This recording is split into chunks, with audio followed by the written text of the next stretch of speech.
No, No confundir. Escuchen, no confundir. En la mañana hablaba con el grupo que fue a votar hoy día. Hoy día fue, o ayer creo que fue. Vean ustedes. Si ustedes están frente a un paciente real, y ustedes le examinan, le preguntan sus síntomas. Vean, ven su historia. Hay un examen auxiliar. No pueden concluir así. El libro tiene esa libertad. El libro, en la exposición, ¿no?, es temática a veces. ¿Cómo es temática? Que yo puedo poner en una diapo síndromes bronquiales como temática, como entrada a una exposición. Pero si estoy en un paciente real con problema bronquial, tengo que saber si es bronquitis aguda, crónica, bronquiectasia, broncoplexia, obstrucción bronquial. O sea, sería absurdo que yo vaya a un paciente, le pregunte, le examine, vea su examen auxiliar y concluya mal síndrome bronquial. No puede. Le has examinado, le has preguntado, has visto su historia. Dime, de esos bronquios, ¿qué tiene mal? Pues está ectásico, está inflamado, está obstruido, está pléjico, está agudo, está crónico. Pero en una exposición sí tenemos esa libertad. Lo digo porque síndromes intersticiales es un término temático.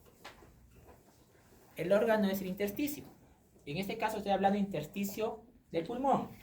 Recuerden que intersticio hay en diferentes partes del cuerpo. Entonces, si yo voy a un paciente, le pregunto, le examino, veo su examen de historia, su tomografía, radiografía, etc., y concluyo síndrome intersticial, está mal, está incompleto. No está bien, está completo. Ustedes tienen que saber que un síndrome a esta altura, ya terminando el semestre, un síndrome, al examinar a un paciente, ese síndrome, dos opciones: denunciado correcto completo. Primera, epónimo, síndrome de Cushing, síndrome de Addison, síndrome de Creutzfeldt-Jakob, o sea, un nombre propio. Y la otra opción, dos palabras, anatomía y fisiopatología. Si ustedes dicen en semiología, este paciente tiene síndrome de condensación, no pues. Es condensación exudativa, condensación productiva, telectásica, retráctil, congestión pulmonar. No basta decir condensación, habiendo examinado al paciente, habiendo preguntado, ¿me entienden? Pero sí van a escuchar, van a leer síndromes de condensación temáticamente en un libro. Entonces, ubíquense, este es el libro, este es lo real, ¿ya? Para que sea completo. ¿A qué voy? De que me crea problema esto. Google no lo tiene. No es lo máximo Google tampoco, pero no lo tiene Argente. 2021, no lo tiene. Está en Massey y Varela, el síndrome de condensación retráctil. Términos desusados. Por ética y futuros colegas ustedes, no le voy a insistir en un término que está en desuso, que no lo usan en las historias clínicas de los hospitales grandes de Cusco, ni en Lima tampoco. ¿Qué es lo que más conocen ustedes en las historias, en los libros, en Google? Enfermedad pulmonar intersticial. Uy, mucha información. ¿Es sinónimo? No es sinónimo. No es sinónimo. Este síndrome nos lleva a plantear enfermedades. Así es el orden. No es sinónimo, ¿ya? Y este síndrome de condensación retráctil, sí, pues está en el sílabus. Nosotros somos los semiólogos. Nosotros, nuestro idioma, nuestro modo, estamos en modo semio, ¿no? Entonces, hago esa aclaración, ¿ya? ¿Cuántas causas explican esto? 300 causas. O sea, decir que tiene un síndrome intersticial pulmonar no es decir mucho. Mayormente es imagenológico. Mayormente se define imagenológicamente. Nos podemos acercar con historia clínica a cuál causa es. Y justamente esta exposición de Up to Date nos va en ese sentido, ¿no? Incluso en Up to Date, que lo tiene la universidad, qué bueno, ¿no? Lo pone como ya sabemos, ¿no? Enfermedad pulmonar intersticial, ¿ya? Y vamos a hacer una pequeña revisión de enfoque. Tengan presente esto. Más de 300 causas determinan una enfermedad pulmonar intersticial. 300. Ustedes van a ser médicos generales. Entonces siempre se pide el diezmo, ¿no? Ustedes, de esas 300, ustedes deben saber 30, ¿no? Como médicos generales. Si quieren ser neumólogos, sabrán las 300. ¿Ya? El nombre también puede confundir.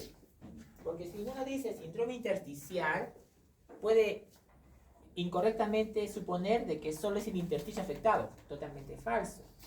Las enfermedades pulmonares intersticiales afectan en algún grado intersticio, de ahí su nombre, pleura, alveolo, vía aérea, pared torácica, vasos pulmonares. O sea que no es cierto, cuidado, que enfermedad pulmonar intersticial solo afecta el intersticio.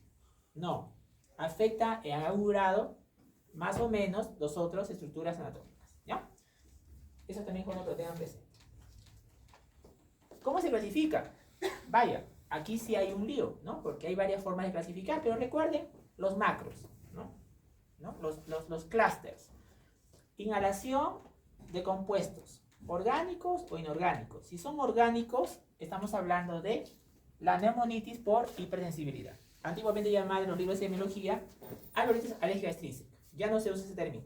Ahora se usa neumonitis por infección. O sea, un agente orgánico. ¿Cómo orgánico? Explicación. Pues una espora de un hongo, los fómites o excretas de las aves de corral, las aves, las palomas, los pericos, los canarios. ¿Cuántos hay? 300 agentes orgánicos.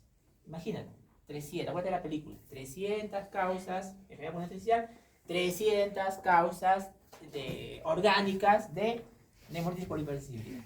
300, imagínate. ¿Ya? Entonces, eso tiene que ver también con la ocupación, ¿no? Los agricultores, por ejemplo, se exponen en su campo, en su chacra, en su corral, a inhalación de compuestos orgánicos. Y pueden hacer este problema.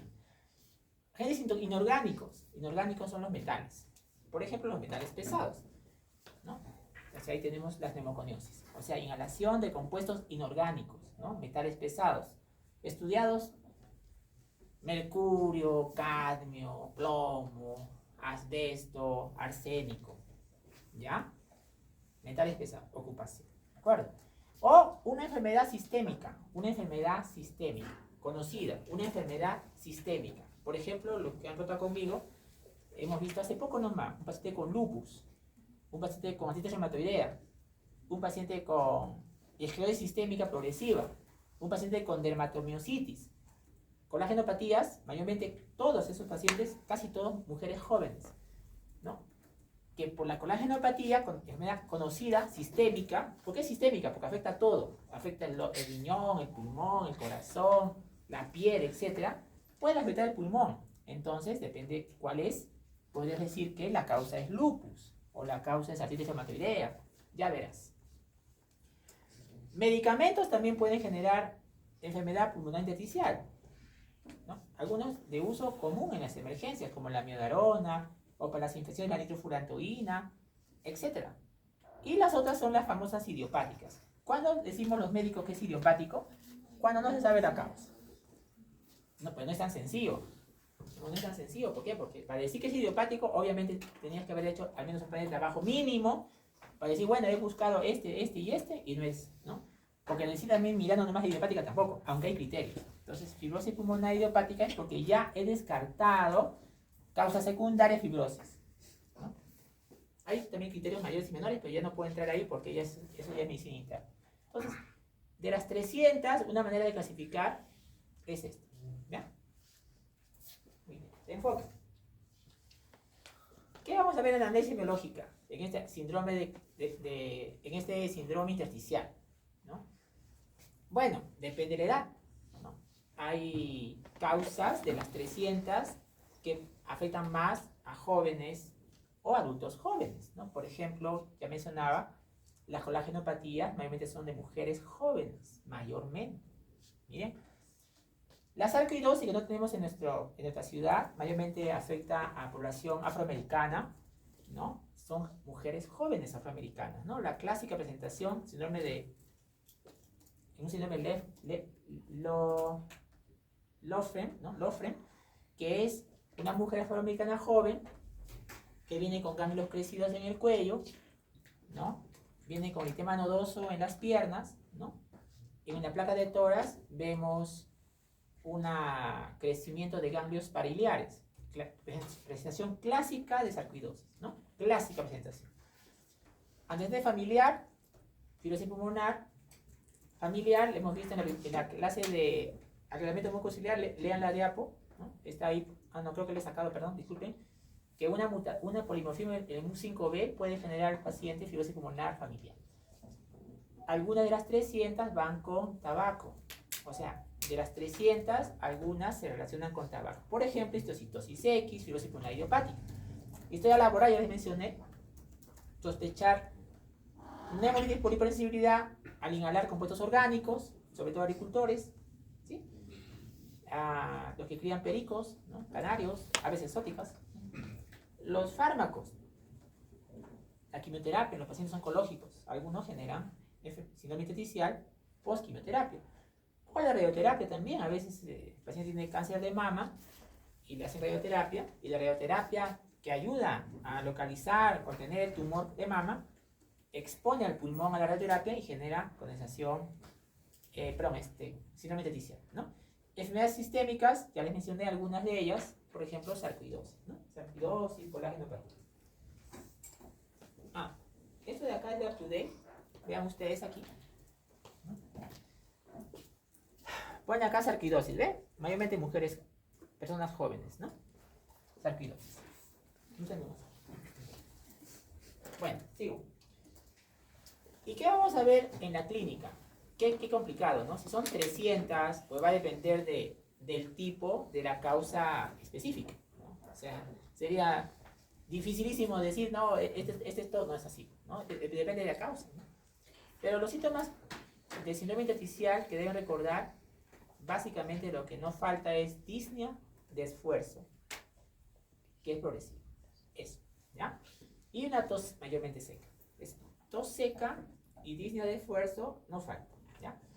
Y el IPA, este IPA es totalmente injusto, porque es un IPA de las 300, pues encasillar en un IPA eso es difícil, ¿no? Es algo que pide la diapositiva, pero es algo muy aproximado, ¿no?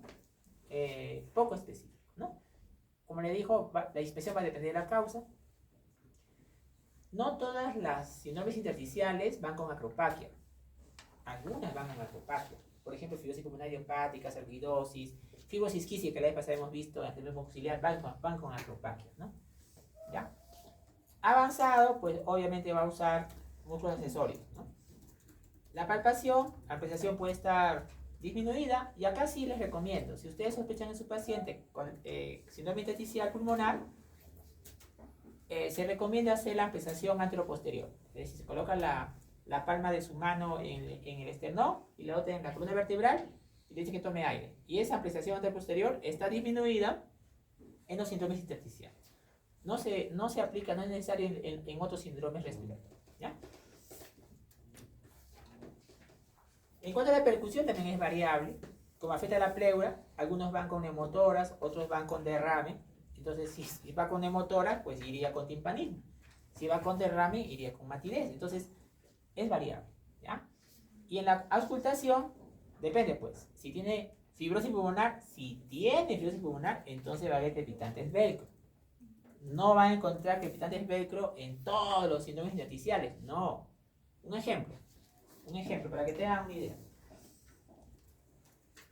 Sospecho yo en un paciente agricultor neumonitis por hipersensibilidad. ¿Ya? Es una de las 300. A ver, clasifícalo. Aguda, subaguda, crónica. Ya. Aguda. El paciente está disneico, cianótico, a veces tengo que intubar. ¿Ya? Subaguda está con virus esmerilado, bilateral, pero todavía soportando su enfermedad. Y crónica, en la crónica viene con panal. Y si viene con panal, entonces va a tener el vidrio, el crepitante velcro. En el agudo no va a tener crepitante velcro. En el subagudo, no necesariamente. Pero cuando ya se panalizó en la crónica, es posible que se encuentre.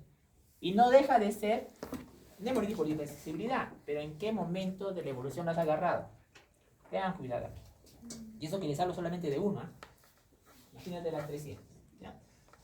Entonces, una clasificación por tiempo aguda, subaguda. Agudas, presentación bastante sintomática del paciente, bastante intensa, vasculitis, ¿no? Si sospechamos un síndrome intersticial y es de presentación aguda, muy sintomática, ¿no? Una de las causas es vasculitis, ¿no? ¿Qué es vasculitis? Es una inflamación de la pared del vaso. ¿Qué vaso? Pequeño vaso, mediano vaso, gran vaso. Pero ¿cuál de esos tres es pulmón? Pequeño vaso. ¿Ya? Y si es crónica, ahí está la fibrosis pulmonar hepática. Es lo que más vemos nosotros. Fibrosis pulmonar hepática. Vean usted up to date. Aquí te dice aguda cuando vienen días a semana. Hemos visto casos hasta ahora. Subaguda hasta meses y crónica hasta años. ¿De acuerdo? No olvidar esta diapo también. ¿Por qué tanta cosa? ¿Por qué género, edad, ocupación, temporalidad? ¿Por qué? Porque tienes que estrechar. Como son 300, ¿cómo te acercas a la que es? ¿Qué estrategias tienes para saber cuál de las 300 es? A eso va, pues. Entonces, en estas causales, tú ya vas viendo, ¿no? ¿Cuál se puede dar? Porque el manejo no es igual. El pronóstico no es igual. Algunas tienen un pronóstico muy reservado, otras no tanto. Y acá sí, tienes que echar mano de las manifestaciones extratorácicas. A veces el diagnóstico las sacas por una manifestación extratorácica. Vamos a ver algunos ejemplos. Entonces tienes que, acá con bastante detalle, buscar signos extratorácicos que te puede llevar al diagnóstico de cuál de las 300 es. Por ejemplo, afectación cutánea. Si tiene eritema nodoso en una mujer afroamericana, que ya les mencioné, con ganglios crecidos en el cuello, entre tantas cosas, podría ser sarcoidosis. Si tiene hepatoesplenomegalia, ¿por qué estaría crecido esos órganos hemocataliéticos? Podría ser por infiltración de proteína amiloide. Sospechas, cuando hay organomegalia, puedes sospechar, entre otras cosas, amiloidosis. O sea, depósito de proteína amiloide por diferentes razones, primaria, secundaria. Si tienes afectación ocular, puedes pensar en colagenopatía, por ejemplo, lupus. Si tienes afectación musculoesquelética, podrías pensar en una colagenopatía también. Miren, neurológica, colagenopatía. Renal, colagenopatía. Cardíaca, o sea, en otras palabras, piensa también en colagenopatía. Más aún si la persona que estás examinando es una mujer joven. ¿Ya? Esto es de up to date, ¿no? Un poco más a lo mencionado, según el órgano afectado, ¿no? Según el órgano afectado, ¿qué te puede hacer sospechar? Por ejemplo, fenómeno de Raynaud, esclerodermia. Vasculitis cutánea. ¿Cómo sabes si es vasculitis cutánea? Es una púrpura palpable. ¿Cómo es púrpura palpable? O sea, es una extravasación de sangre en la piel que lo puedes palpar. Entonces, hay que sospechar vasculitis.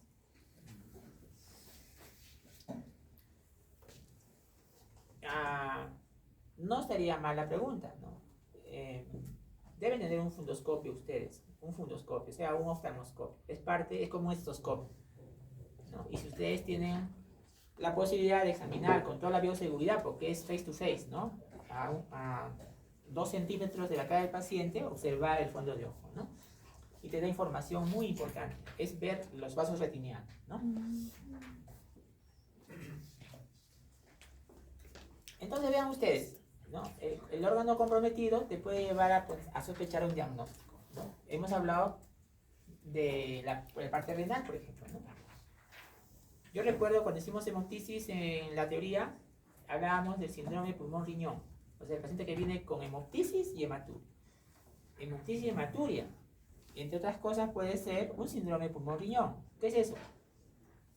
Unos anticuerpos que destruyen la membrana basal glomerular y destruyen al alveolo, ¿no? Se llama el síndrome de Guth-Pasture, ¿no? Aquí, a veces una imagen vale más que 1000 palabras, ¿no? Si tenemos acá up to date unas pápulas marrones, pápulas en los nudillos de los dedos, esto se llama Gotrón, ¿no? Que es típico de dermatomiositis. Y dermatomiositis me puede dar síndrome intersticial pulmonar. También puede ocurrir el Gottron a nivel de las rodillas, pápulas marrones. La imagen de heliotropo, que es una mancha violácea en el párpado, bilateral, en una mujer joven. Heliotropo suma a dermatomiositis. ¿Y qué hace la dermatomiositis? Hace síndrome intersticial pulmonar a veces, ¿no? Y también la acropaquia que hemos revisado, ¿no? Entonces, si son 300, exámenes auxiliares van a depender de lo que está sospechando. Pero recuerden, la definición de síndrome intersticial es mayormente imagenológica. ¿Cuáles son los patrones que debemos recordar? Clásicos, 4 patrones. ¿Cuáles son? Intersticial, nodular, cavitario y acinal. Y el que domine te lleva un poco más a qué causales, ¿ya? Mayormente es intersticial, es cierto, ¿no? De ahí lleva su nombre, pero no solamente es intersticial, ¿no? Ya les dije que afecta también otras estructuras anatómicas del tórax. Entonces, si el problema está avanzado, en la placa del tórax va a haber corazón peludo. ¿Qué es ese corazón peludo? O sea, que no se ve nítidamente los bordes mediastinos. ¿Y por qué ocurre el corazón peludo? Porque esta inflamación, por ejemplo, la alveolitis crónica recurrente, el alveolo se inflama, se cicatriza y vuelve a inflamarse. Y esa situación hace de que haya retracción. Y esa retracción se ve como peludez en el mediastino, ¿no? No olvidar estos 4 patrones.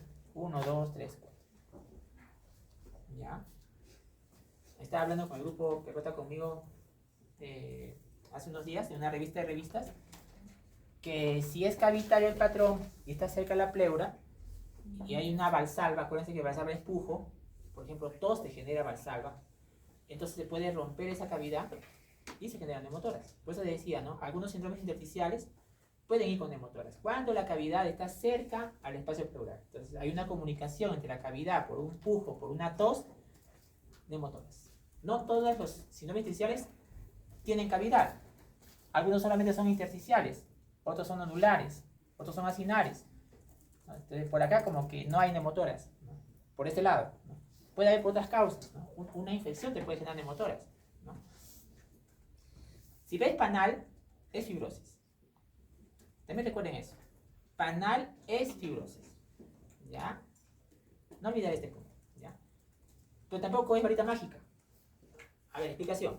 Otra vez regreso a neumonitis por hipersensibilidad. El agricultor que llega a su chacra, compra una chacra, viene a la ciudad, pulmones limpios, y comienza a exponerse a los cómites de las aves, el polvillo del heno, de las espigas, de los granos, y comienza a inhalar, ¿ya? Si la inhalación es pequeña, poco a poco sus pulmones se van afectando, porque al ingresar ese compuesto orgánico, rápidamente el sistema inmune nuestro se activa y busca localizar, frenar, inflamando. Y si el autor dice, no, esto no es para mí, me voy, no pasa nada, pues regresa otra vez a la ciudad, no pasa nada. Pero si sigue después exponiéndose, entonces va a pasar por esas fases. Aguda, que es muy sintomática, a veces genera mortalidad. Subaguda y luego la crónica. Y en este proceso, no es varita mágica. ¿A qué voy? De pulmón sano, miren, de pulmón sano, textura, parénquima, tomográficamente, realmente sano el pulmón, hasta panal, no es varita mágica. O sea, yo agarro la varita, ¿no? Exposición, ¿no? Varita mágica, ¿no? Y es panal, no es así. Es un proceso, es un continuo. Entonces, cuando tú ves panal, ya pasó tiempo. Antes de panal hay un patrón intersticial. Entonces, no olvidar esto. Un patrón intersticial no es igual a fibrosis. Entonces tienen que saber reconocer, no es el momento, no es la clase, qué patrón intersticial, por las características adyacentes, por el conjunto, está yendo o es sospecha de que está yendo a fibrosis con panal. No todas llegan a panal. Cuidado, ¿ya? Porque a veces viene el paciente muy preocupado, triste, dice, doctor, tengo fibrosis pulmonar, veo su placa de tórax y no tiene panal. Tiene patrón intersticial, pero cuando un médico dice que este patrón intersticial es posible que esté yendo a una fibrosis con panal. Eso, la clase no es la clase para decirles eso, pero es un conjunto. No todo patrón intersticial es igual a fibrosis. Al revés, si no encuentro panal y tiene patrón intersticial, yo no puedo decir que no tiene fibrosis. Pero si tiene panal, es fibrosis avanzado. Pero si no tiene panal, pero tiene patrón intersticial y otras cosas más, podría ser una fibrosis en proceso. A panal. Eso también quisiera que tenga claro. Entre la radiografía y tomografía, la tomografía tiene más sensibilidad. Se ve claramente ahí la afectación, ¿no? O sea, los 4 patrones, ¿no? La radiografía no la supera a la tomografía es superior, ¿ya? También, si el paciente es disneico, te satura, tiene acropaquia, le pides un análisis de gases arteriales y vas a encontrar hipoxemia. La hipoxemia puede ir con o sin hipercapnia. Ya les dije en la primera clase que 20 veces es más soluble el PCO2 que el oxígeno. ¿Y eso para qué sirve? Que si el paciente tiene una injuria pulmonar crónica, lo que primero se va a afectar es el oxígeno. O sea, va a bajar la presión de oxígeno. Pero si sigue la injuria, pasa el tiempo, pasan los años, ya esa membrana capilar ya se engrosó, entonces ya va a empezar a tener CO2. Entonces recuerden, en este caso, en este contexto, primero el oxígeno, la presión de oxígeno se altera primero y luego con los años de exposición de injuria ya comienza a tener CO2, en este contexto. La prueba de función pulmonar, ¿qué dice la espirometría? Restricción. Recuerden, espirometría, mayormente 2 opciones, o es obstructivo o restrictivo. Síndromes intersticiales van más con restricción. Restricción, ¿ya? Disminución de capacidad y volúmenes. El test de difusión de monóxido de carbono es importante. ¿Qué te mide eso? En la difusión de los gases. Y en el caso de síndrome intersticial está disminuido. ¿En todo está disminuido? No. ¿En quiénes no está disminuido? En los síndromes de hemorragia intraalveolar. Ahí está aumentado. Por la hemoglobina, ¿no? Aumentada en los alumnos. ¿Ya? En general, el test de difusión de monóxido de carbono en los síndromes intersticiales está disminuido, excepto en los síndromes de hemorragia intraalveolar, que por la hemoglobina está aumentado. Bueno, eso vemos también, ¿no? Reticulares, ¿ya? Entonces, también va a depender de la intensidad, ¿no? Acá se ve claramente este patrón en el contexto, ¿no? Estas propiedades reticulares, sí, ¿no? Es llamativo de que esto tiene un proceso de fibrosis. ¿Ya? Bien, lo voy a dejar ahí. Quisiera terminar el grupo último que exponga y luego continúo si el tiempo me da. Adelante.